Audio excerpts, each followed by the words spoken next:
Hello everyone. I am hoping that I can take you through and clarify a few things before you join our meeting tonight. I'm hoping that this helps rather than confusing you. We'll see. I haven't planned this out a whole lot. I just want to walk through the process and show you a few things, give you a little bit of a tour. This is the message you'll notice here that I sent out earlier.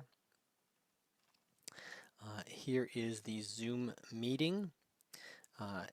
In most cases, you'll be using a computer and you can just click on this particular link. If for some reason you don't have your computer handy or don't have a computer at all, you can also use your tablet or your phone to join with a meeting, in which case you need to take note of the meeting ID. You'll notice this ID here is the same as this number is here.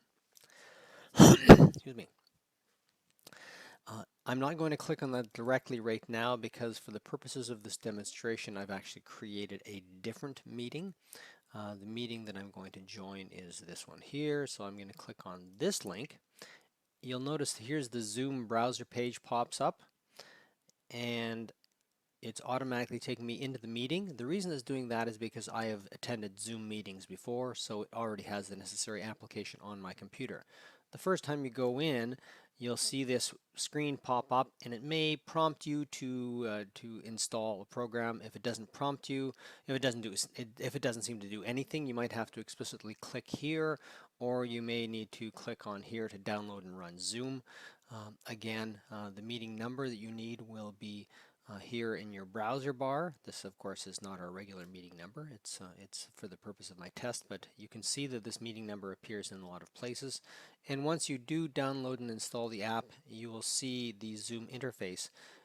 In this case, because I am recording this video, the software that I use to record it has grabbed the web camera so that I can't actually show my face right now in the meeting itself. Usually you'd see my image with me talking, possibly with a little bit of lag here because we're recording at the same time, but usually you'd see your own face here, and it'll normally put your face up to the top and center point so that you can see what you look like, and then everybody else who's speaking will be around it. For a whole bunch of people, it will eventually cascade off your screen, but whoever is currently talking, it should bring that individual up to the top. I'm going to go ahead and enter full screen mode here. That's this little button. You can click right up here.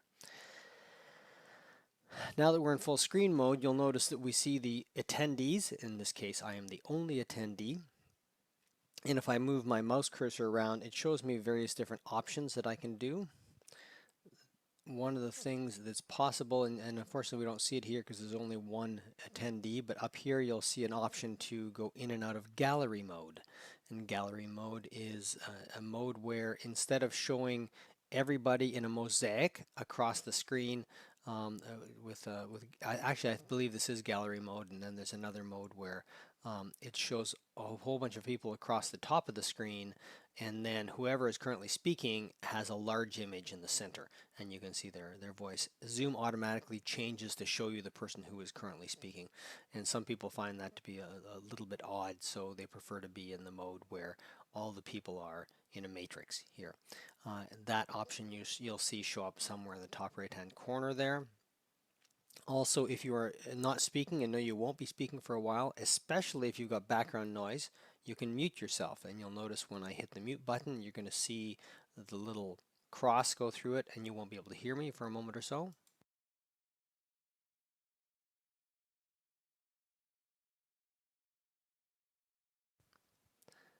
You'll see that there was a little mute symbol beside my name. So for every person who's at the meeting, you'll see not only their image, but also their name and if they are currently muted. Additionally, if you don't have a camera, you will just see the person's name in a black box.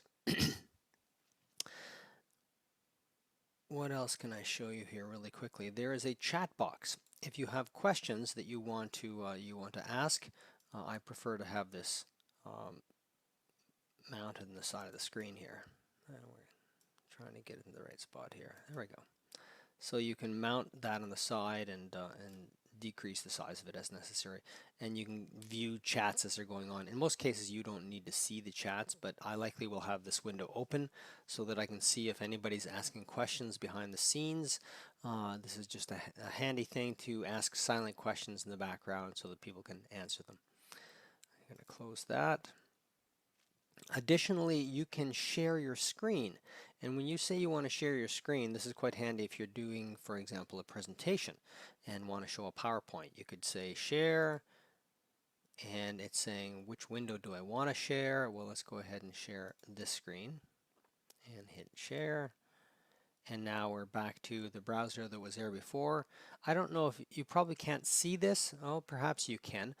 There's a green line around the screen, so you can tell that you are currently sharing that.